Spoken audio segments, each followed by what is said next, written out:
Welcome to True House Stories. I am Lenny Fontana coming out of New York City. And here is what I'm bringing you today. We have a guy who flies high, does it well in every way, makes great disco music. He's part of the new gang of producers that are doing it for you, okay? He is Italian, ethnic. He is super cool. He DJs around the world. He does it all, okay? But one cool thing, he's now sought after by the other disco guys too, which is nice. And I've been watching him for a while and playing his music, and he knows that. So, with no longer hold up, no pause, we're going to introduce to the True House Stories family and the True House Stories show, my man, DJ Birdee.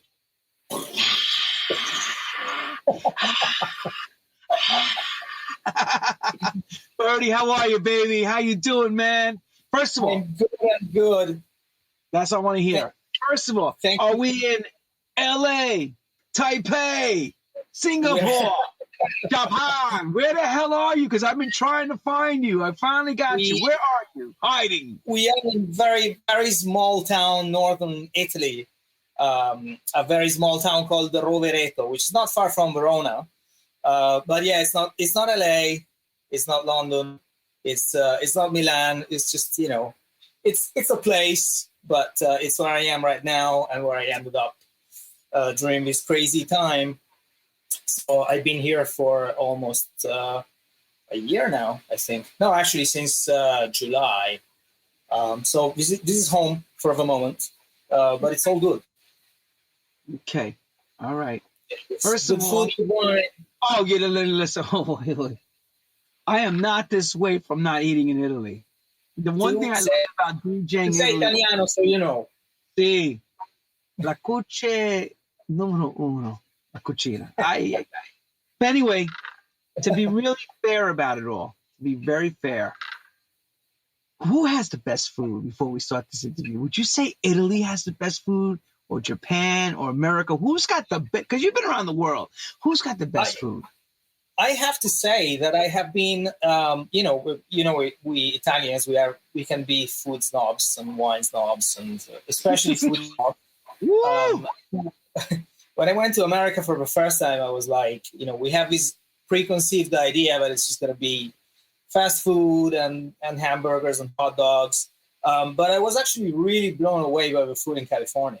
It's really, really good, very diverse, a lot of different choices. The sushi is really good. The seafood's really good. I eat a lot of fish, personally. Not a big meat person, but fish I eat a lot of. And it's just, fusion cuisine. You can pretty much find everything. Italy, it really depends where you go. I mean, in the north, we have kind of sort of like almost Austrian food. So it's not when most people think of Italian food, they probably won't find it here in my hometown.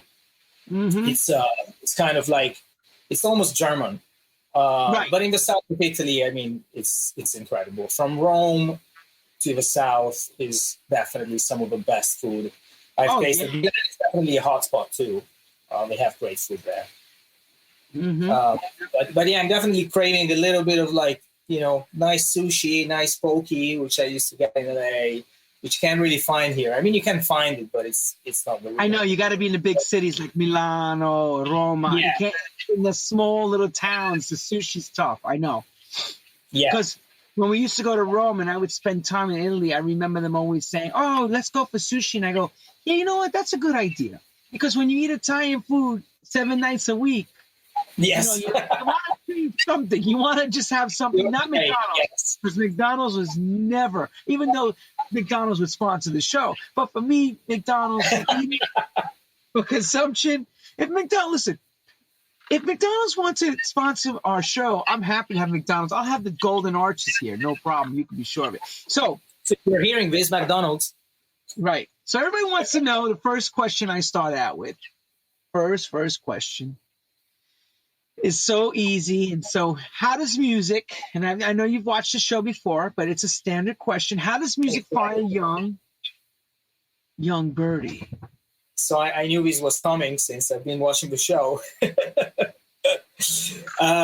Well, my parents got me into piano lessons when I was about, I think, 6 or 7.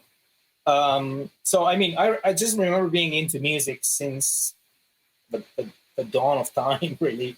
But realistically, I would say that when I was 6 or 7, I started playing piano.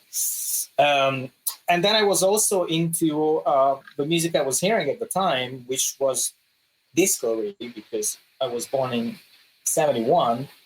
So when I was that age, in 76, 77, I was buying cheesy disco records by Amanda Lear. And there was a singer called Dee Dee Jackson, which I don't know if she ever got big was ever known at all in the US, but I remember buying her records. This French band called Rockets. Then, Bee Gees, John Travolta, like the sort of stuff that a kid would listen to, really, without having any deep knowledge of the sound when you're that age. So that's how it all started. And then from then, I actually went into a big rock phase that lasted for quite a while. Wait, did I hear you say rock? Yeah, yes. So tell me some of the bands, before you go any further, when you said rock phase, let's clarify what rock music is. There's different rock sounds. So give us the rock music you were into. Yeah. Yes, of course. So I think I've been trying to remember how it all started. And I think the way it started is that I was really into the Kiss song, I Was Made for Loving You, which, because I liked that sound at the time. And then some friends who were a little older than me said, that's kind of like a disco song, but Kiss is not really a disco band. They're a rock band that's made a couple of disco songs. So from then, I bought that album, Dynasty, that had I Was Made for Loving You on, but it also had a lot of rock. From there, I got into AC/DC. So it was like fairly classic rock, like, AC/DC, Kiss, Led Zeppelin. Got into this slightly more metal sound at one point, like Iron Maiden, that kind of thing. So really, when house was big in Italy, I was playing guitar in bands, and I wasn't really taking any notice of what was happening, which is... Oh, really? Yeah. Everyone always freaks out when I tell them that. So they're like, oh, you must be, Italo disco. I wasn't into it at all. I didn't really understand it from a, pure musician point of view. Like, I just wanted to play guitar with a band, and I didn't really understand that sound. And only in the last 10, 15 years, listening back to some stuff that came out of Italy in like early 90s, late 80s, I'm like, oh, I remember it. But I wasn't into it at the time at all. So yeah, my musical journey was like that. You play piano. Guitar. You said you play guitar. Did you play guitar? You said guitar? Yeah. So you play. So you are musically trained then. Do you have guitar? Yes. Okay. So everybody here is musically trained. Okay. Yeah. Yeah, so it was only when I went in London in '98 that the big beat thing was really big at the time. So, Fatboy Slim, Chemical Brothers were really mixing up like rock, soul, funk with dance beats. And it's only then that I really started to understand dance music, because I understood what the DJs were playing and I danced to it. Before, if I went to a club, like, I was kind of lost. I didn't really understand. Like, I would have fun, but I didn't really understand how music per se. So that was the start of my relationship with, like, abandoning the guitar a little bit and then getting a sampler and getting into DJing, starting to play records. So yeah, 98, I'd say. 2000 really is when I started playing records. So let me just stop you for a second, so people understand the Italian disco house scene, the house which really came from the Italo dance records, the original. How big was that scene in Italy? Tell people how big that was. It was huge. It was huge, definitely. There were some of the the cheesier bits were huge, and then some of the more underground stuff not so much. But you definitely hear some on the radio, on TV. They had this show called Popcorn, as I recall, on Canale 5, where we would have some, Italo disco acts playing. Like I remember seeing the Creatures and another act called Pink Project playing live on one of these shows. So it was definitely an interesting time in Italy, for sure. I can tell you from my side, it was an incredible time because we were coming over there to DJ all over those clubs, and it was like craziness for the Americano DJ, especially the Italian Americans. Oh man, they would go crazy, especially Napoli in the south of Italy. Angels of Love. I remember playing one. Yes. For me, I remember playing one of my first gigs in Italy was, I think it was 5,000 people. Angels of Love. No, actually that's not true. I played at a club called Hollywood's. There was 5,000 people. They said to me, all these people are here for you. I went, for who? Me?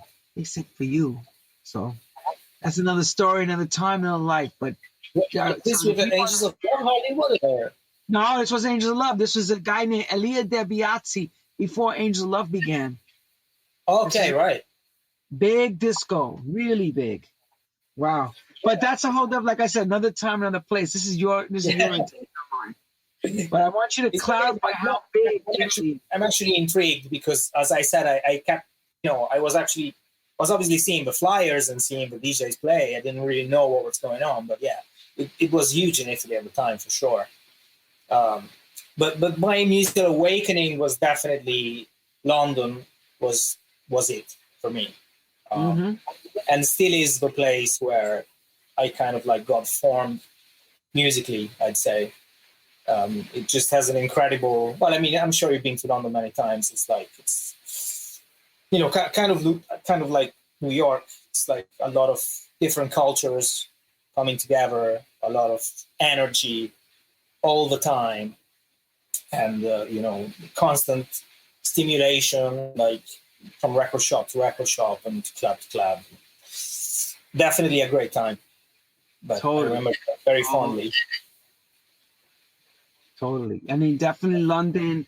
London's got an energy, kind of like New York in a way, but it's not. It's a little slower, but it's got so much going on, like a melting pot. London, so many different cultures. Yes, definitely. The cultures all coming together, and then I used to laugh because you go to a club in London. You have the Italians hanging out in one corner. You have the Northerners of England hanging out outside that club. Yeah.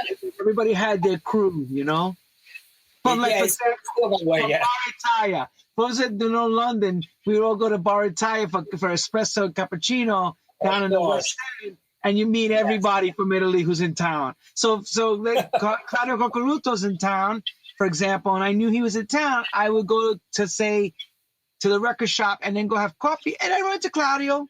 May he rest in peace. But that's how it was back then. I remember. Yeah. Wow. That's amazing. That's how the DJs did it back then. Still do it sometimes. You in the West End. Well, I haven't done it now because we're not traveling. But when we were traveling, I probably would have met you at Bar Italia because all the Italians go where the Italians go all the time.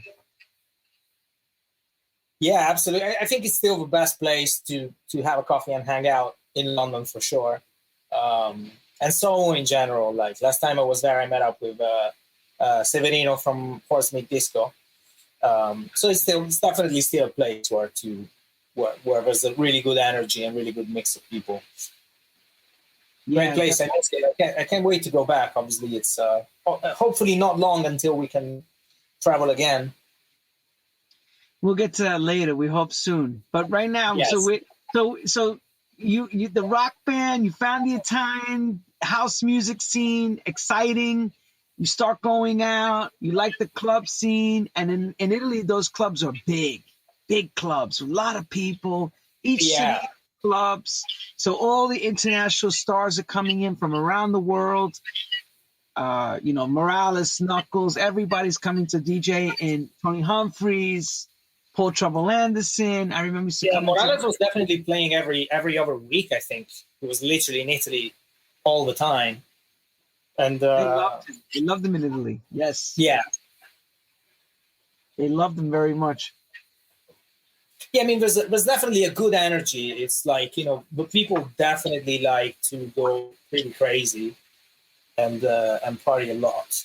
So it's actually better if you're the DJ than if you're in the crowd, because you can get a little crazy if you're in the club. But, if you're watching the scene, it's great. Definitely had some what came crazy first for you?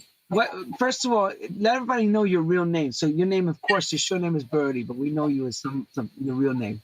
What is your real name? People are finding you. So I know what it is, but what is your Marcello? That's Marcello, AKA known as Birdee. See. But before we even get to where does the name Birdee come from? Where did you come up with that name, and why? I really wish I could come up with a good story, but I don't have one. I was desperately thinking of a name because I had these other projects, as I was telling you earlier during our chat. I had this other project called Plaza de Funk that I had before Birdee when I made Breakbeat. And then I kind of really wanted to change identity, change sound, try something different. And I was thinking of like a name, and I thought, it needs to be like a short name. I don't want anything too complicated. And then I was in Prey at the time, and I happened to go by a place called Birdee Num Nums, and I thought actually Birdee sounds good. There you go. So yeah, I mean, it's not the best story, but it's a story. So you saw the thing on the wall on the shop, and you said, "Okay, well, you could have told us a story like this, like the Commodores, the band did. You know what they did? They went and got the dictionary. They went and they got a dictionary. They blindfolded one guy and said, and they just said, pick a name. He just went like this, and they went, and they looked and they said, oh, Commodore. Oh, and the Commodores. Yeah, that's a good way. So you looked up at the store and you saw the Birdies. What was it? Birdies what? Birdee Num Nums, I think it was called. Birdee Num Nums. Does anybody know what that is around the world? Birdee Num Nums in Australia? I don't know actually, but I think I'll have to play there at some point. Because it was actually a club. It was kind of like a backpackers place, like not a cool club, but some sort of club. So I've ever since then I thought I should play there at some point, just to close the circle and close the story. It's a good story. See, that's so bad. People applauding you. Yeah. So what came first for you now? Was it the DJing or the producing that starts for you with under the name Birdee? Where's that start for you? This story. How does it begin? Definitely producing. I've always been into making music, and I remember that back in the day, I kind of really wanted my parents. Apart from they were always very supportive of my music, so they bought me a guitar, they bought me an amp, and then I even when I was playing in bands, I kind of had this fixation of I want to do things on my own.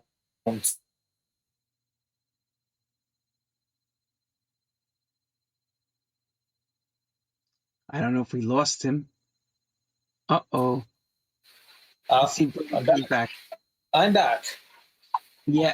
So we've said, I don't know if you want to do both. Go ahead. Yeah, so definitely production came first. I didn't even really think about DJing until I came back from my first trip to London, and I had just bought a bunch of records because they were, you know, so cheap and good, and I used to go. Let's check to see if Mr. Birdee's extender is extending good Wi-Fi, because I think we're having in and outs with him. All right, am I back? You're back. You're having coming in and out a little bit. We're losing you halfway in and then halfway out. So you're gonna have to say All that right, again.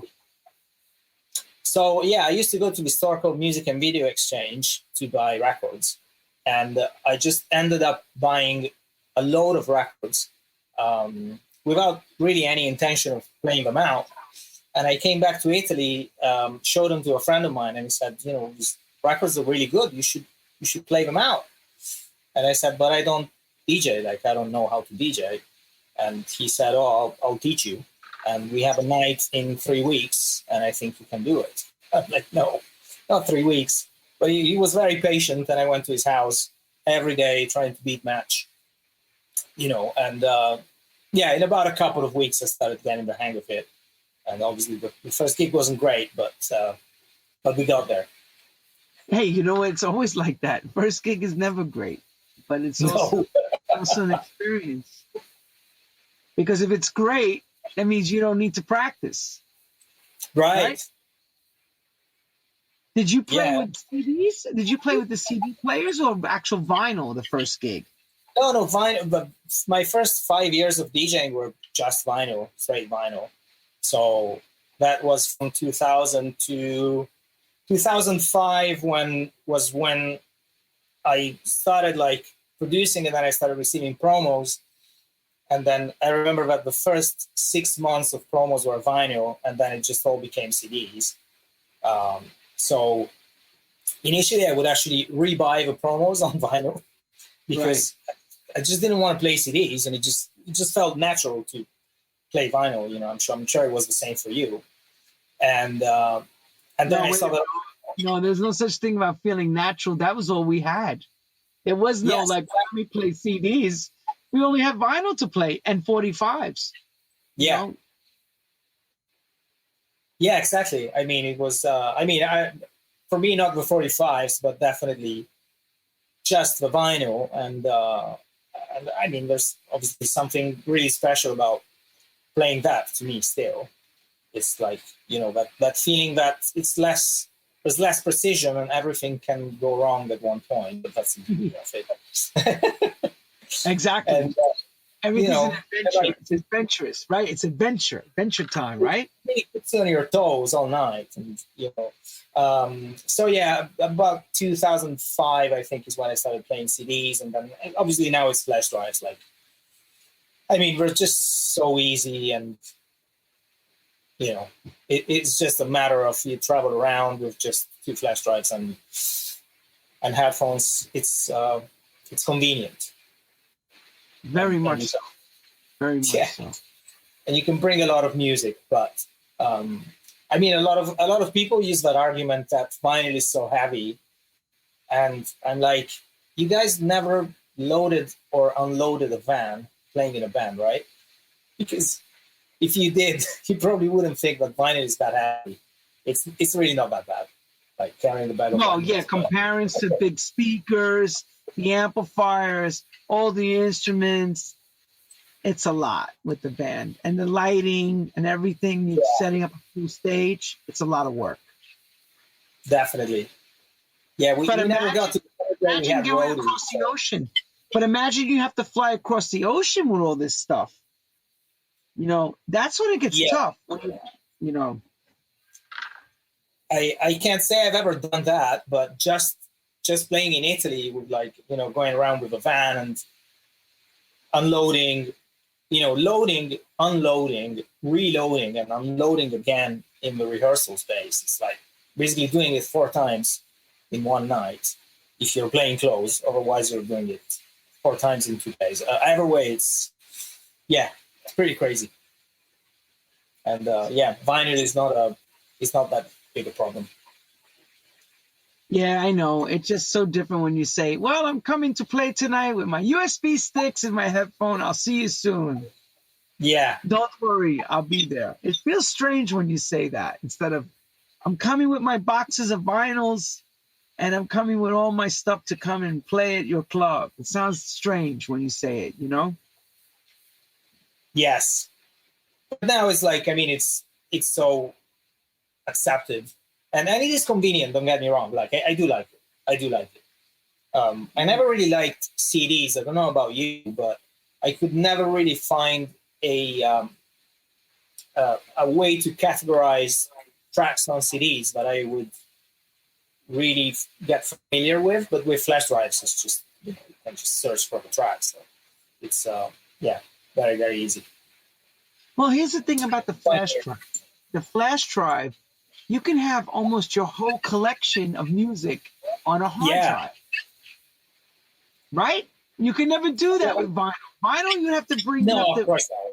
You have to adjust your boxes. It's what you're traveling around the world with, you know? Yeah.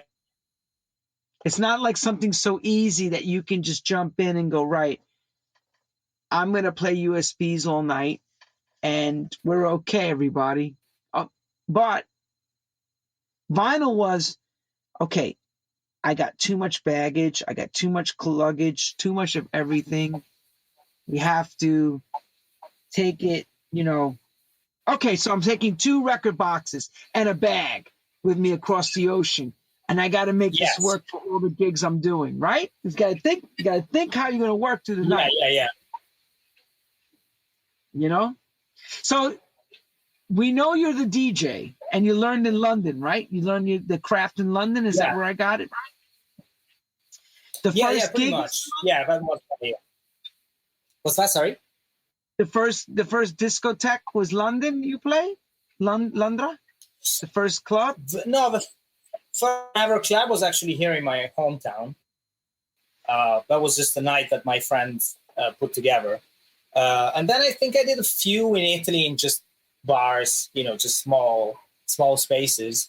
First time I played in London was there was a record shop called Vinyl Addiction in Camden, and they had a bar upstairs called Bar Vinyl. And at the time, I was producing Breakbeat, and it was also the home of a Breakbeat label called Finger. Mm-hmm.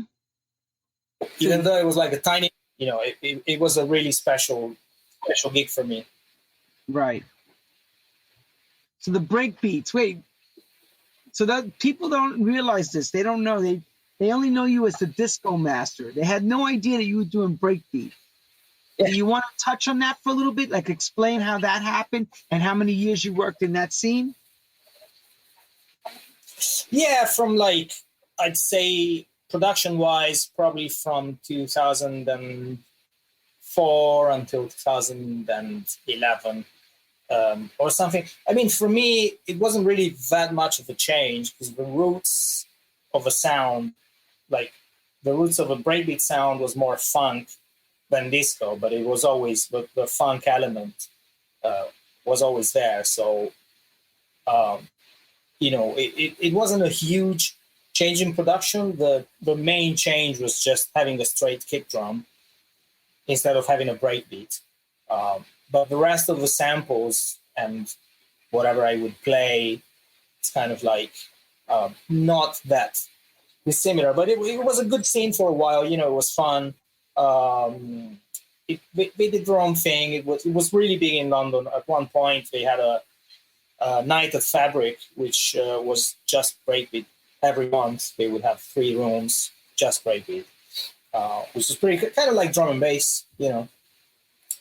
Same scene, very, very insular in a way, and it didn't really mix with any of the other scenes, which I think is kind of why it died eventually. That it just became too much of its own thing, and it was just, you know, breakbeat DJs playing breakbeat records and not really trying to find other tracks and other influences.